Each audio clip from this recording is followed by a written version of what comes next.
Hello Malayali, ഇന്ന് ഞാൻ നിങ്ങളെ പരിചയപ്പെടുത്താൻ പോകുന്നത് ഞങ്ങളുടെ വീട്ടിൽ പുതിയതായി മേടിച്ച ഒരു ചെടിയാണ്. ഈ ചെടിയുടെ പേരാണ് കലാൻകോ. ഇത് ഞങ്ങൾ 3 കളേഴ്സ് മേടിച്ചു.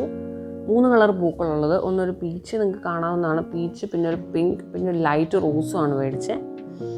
ഇത് മേടിക്കാൻ പറ്റിയ നല്ലൊരു സമയം നവംബർ ടു ഡിസംബറാണ്. കാരണം ആ സമയത്ത് മേടിക്കുമ്പോൾ കുറച്ചധികം ബഡ്സോട് കൂടിയായിരിക്കും ആ ചെടികൾ അവിടെ ഇരിക്കുക. അപ്പോൾ ഞങ്ങളവിടെ ചെന്നപ്പോൾ ഞങ്ങൾ മേടിക്കാൻ പോയ സ്ഥലത്ത് കുറച്ച് ബഡ്സ് അധികം ഉണ്ടായിരുന്നു. പിന്നെ ഇത് പൂവിട്ട് കഴിഞ്ഞ് കഴിഞ്ഞാൽ മാക്സിമം ഒരു 60 ദിവസം വരെ ഇത് പൂത്ത് നിൽക്കും. പിന്നെ ഇതൊരു സക്കുലൻ്റ് ആണ്. ഇത് അങ്ങനെ ഭയങ്കരമായിട്ട് വലുതാവുന്ന ഒരു ചെടിയൊന്നുമല്ല. ഇത്രയൊക്കെ തന്നെ ഇതിനൊരു പൊക്കം ഉണ്ടാവത്തുള്ളൂ. പിന്നെ ഇത് നമ്മൾ മാറ്റി വേറെ ചട്ടിയിൽ നടുകയാണെങ്കിൽ, വേറെ പുതിയതായിട്ട് നടാൻ നോക്കുകയാണെങ്കിൽ ആദ്യം നട്ട് കഴിഞ്ഞ് കുറച്ച് ദിവസം നമ്മൾ മോർണിംഗ് സൺലൈറ്റ്, രാവിലത്തെ വെയിൽ കൊള്ളുന്ന പോലെ കുറച്ച് ദിവസം നമ്മൾ വെക്കണം.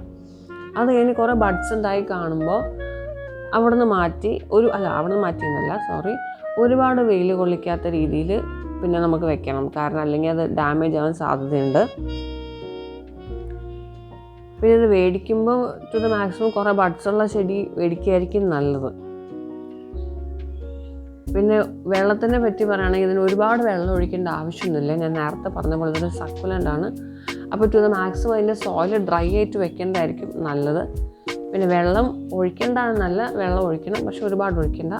പിന്നെ ഒഴിക്കുമ്പോൾ പ്രത്യേകം ശ്രദ്ധിക്കേണ്ട കാര്യം, ഇലകളുമ്പോൾ അധികം ഒഴിക്കരുത്.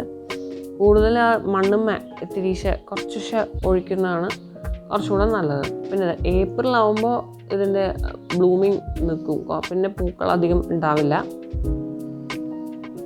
ഇതിൽ ഇലകൾ തൊട്ട് കഴിഞ്ഞാൽ ഭയങ്കര കട്ടിയുള്ള ലീവ്സാണ്. പിന്നെ നമ്മൾ പല കളറായിട്ട് മേടിക്കുകയാണെങ്കിൽ ഈ ചെടിയുടെ ഇല വേറെ ഒരു ഷേപ്പാണ്. എന്നാൽ പീച്ചിൻ്റെ ഇല വേറൊരു ഷേപ്പാണ്, കുറച്ചും കൂടെ വേറൊരു വീതിയൊക്കെ ഉള്ള ഒരു ഷേപ്പുള്ള ലീഫാണ്.